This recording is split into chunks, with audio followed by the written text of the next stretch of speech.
That's right, Mike. We are at 12th and K Streets. We had to actually walk about 7 or 8 blocks away from the parade route to this protest area where the incident happened. You can see the police behind me are stopping protesters from going anywhere near where the incident happened. We're told about 12 people were arrested. Police were spraying pepper spray into the crowd, and I talked to someone who was actually sprayed in the eye, and he said that there were medics nearby who had milk drops for the crowd. So I asked them, were they prepared to be pepper sprayed? And he actually said yes, that does happen sometimes during these protests.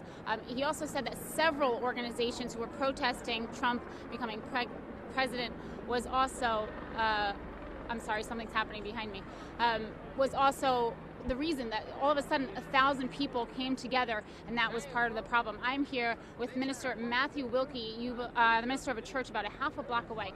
Tell me a little bit, you were in the crowd, tell me a little bit about what happened. Yeah, it looks like there were a few demonstrators who began to throw stones, and then the police responded with tear gas or pepper spray and stun grenades. So I saw, looked like a high school girl get stun grenade right at her feet. They just threw them all over the place.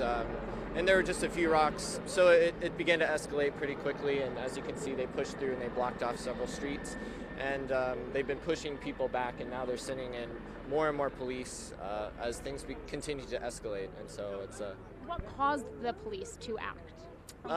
Well, there's just been demonstrations all day. I've been out here since 7 a.m. and I think just there's been more and more energy in all of the different groups. There have been groups at all different gates to the inauguration ceremony, and so now all of those groups are coming together and making bigger demonstrations. And I think there were some demonstrators that might have broken into some buildings or something, but I don't know where those were. Most of the protests have remained nonviolent most of the day. Sure, most of the protests, we were along the parade route and we saw protesters throughout, but nothing like this. Like I said, we had to come very far off of the parade route, and I made that point for a reason. Now, from what we're hearing is that cars were, their windows were crashed into, a Starbucks, a McDonald's, even a bank. Did you see any of that happen? I was not there at that part of the protest. I rejoined here when the police began to retaliate to some of the demonstrators, and it escalated very quickly, and they became very aggressive and were pushing people down, and so yeah, it's as you can see, they're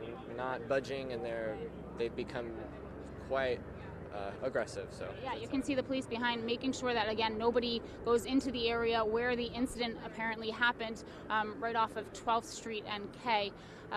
What would you like to tell people? They see protesters and they might think it was inevitable. Like I said, they had the milk drops ready to go. Yeah, I think when you get involved in direct action or nonviolence, you just should be prepared, because this is how police are trained to respond. It's very militarized. They have special tactics ready to disperse crowds.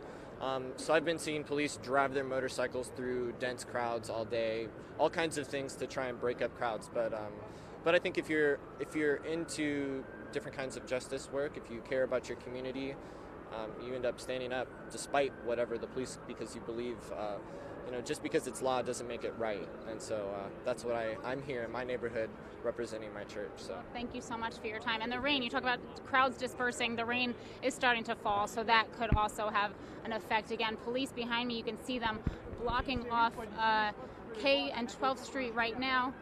Some protesters have been asking them questions, getting in their faces a little bit, but they are not budging. And we will have more as we continue to cover here. We're live in DC. Kimberly Wallace, 501 News. Back to you guys.